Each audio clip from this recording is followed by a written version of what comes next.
And speaking of Leah Penniman, we are lucky today to be able to share thoughts she prepared just for you all. Leah has been an incredible leader in the effort to create a more socially just food system. She will share a bit about the journey of Black farmers throughout our history and about her farm and how it is addressing inequity today.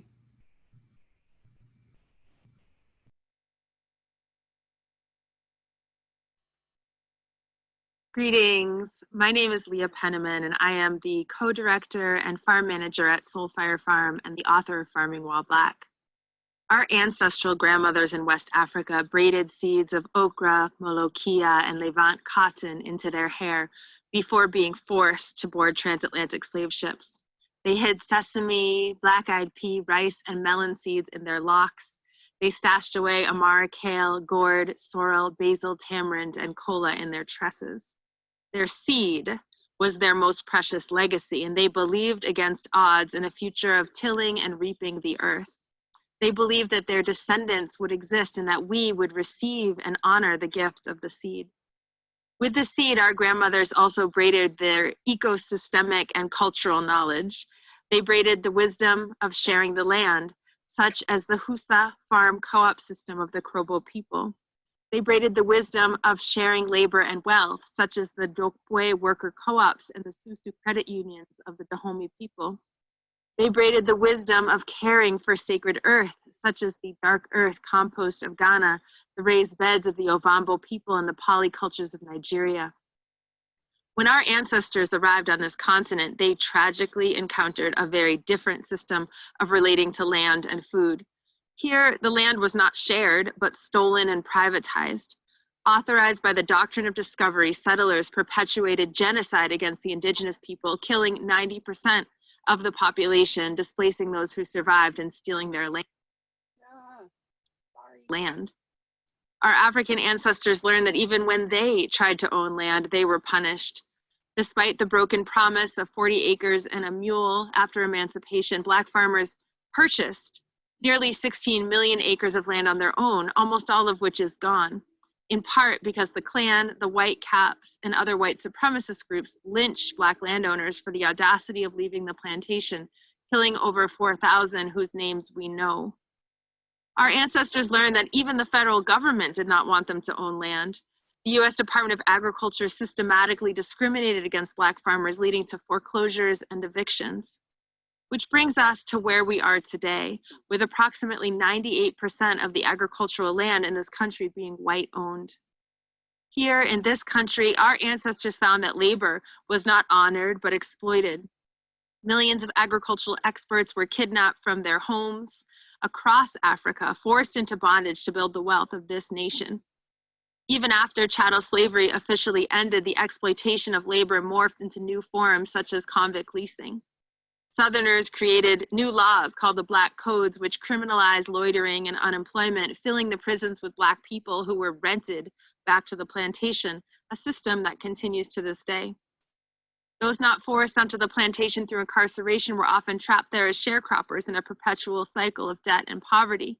Even today, farm workers are not protected by basic labor laws and do not have the right to a day off, overtime pay, collective bargaining, and other protections.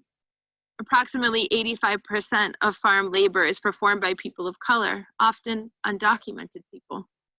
Today, being a farm owner is one of the whitest professions in the US, while being a farm laborer is among the brownest. At the same time, our ancestors learned that the food system here was not about honoring the earth, rather about extracting her resources. Industrial agriculture had burned up over 50% of the soil carbon, catalyzing climate change and devastating biodiversity. Despite the heartbreak and terror they experienced, there were those in every generation who remembered the seeds they had inherited and the wisdom they carried. Cooperative land ownership and cooperative labor were remembered by Fannie Lou Hamer in creating Freedom Farm in Mississippi with other sharecroppers, and by the Charades in creating the first ever community land trust in Georgia. Right relationship with land was remembered by George Washington Carver, one of the founders of regenerative and organic agriculture, and Booker T. Watley, one of the progenitors of the farm-to-table movement and diversified small farms. both who spread the word about caring for soil and community through the first ever extension agency out of Tuskegee University, inspiring generations of organic farmers from the early 1900s till now. Right relationship to our human communities was remembered by the Black Panther Party, who fed 20,000 children free breakfast every morning, catalyzing the federal school food programs, and by the Federation of Southern Cooperatives, National Black Farmers Association, Land Loss Prevention Project, and others who fought for the rights of farmers and farm workers who were struggling to save their land. When I started farming over 20 years ago, I began to wonder, how could I honor the legacy of the seeds braided into my ancestors' hair? I wondered if I could help create a farm that was based on the wisdom carried in those seeds. In 2010, Soul Fire Farm was born from this yearning, with a mission to reclaim ancestral belonging to land and to end racism and exploitation in the food system. We are busy on this land regenerating our 80 acres through Afro-Indigenous farming and forestry practices, and sharing the harvest of that land at no cost to the doorsteps of people impacted by state violence. We are equipping the next generation of Black and Brown farmers through our training programs, mentorship, and connection to land and resources. We're using this sacred land as a tool to heal from the trauma of centuries of land-based oppression.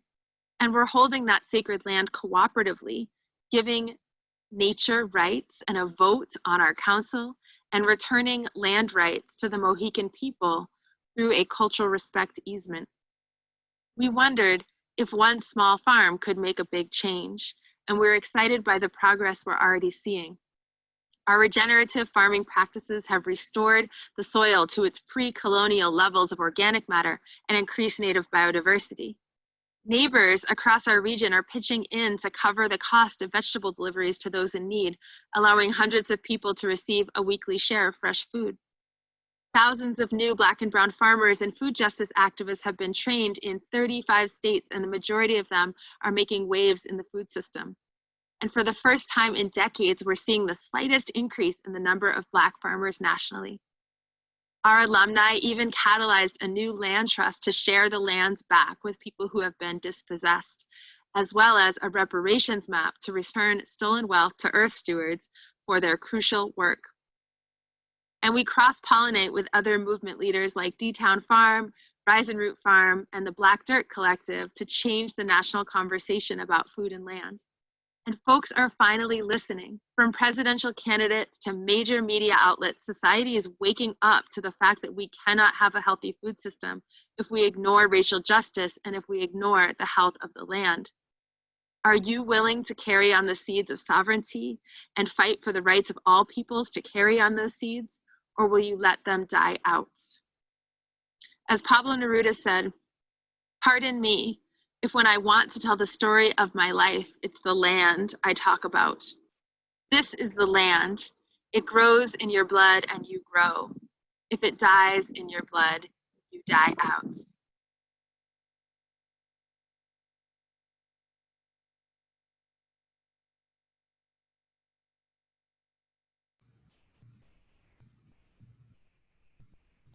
Thanks to Leah for sharing this important story with us. It's one we need to continue to tell in order to transform our food systems community.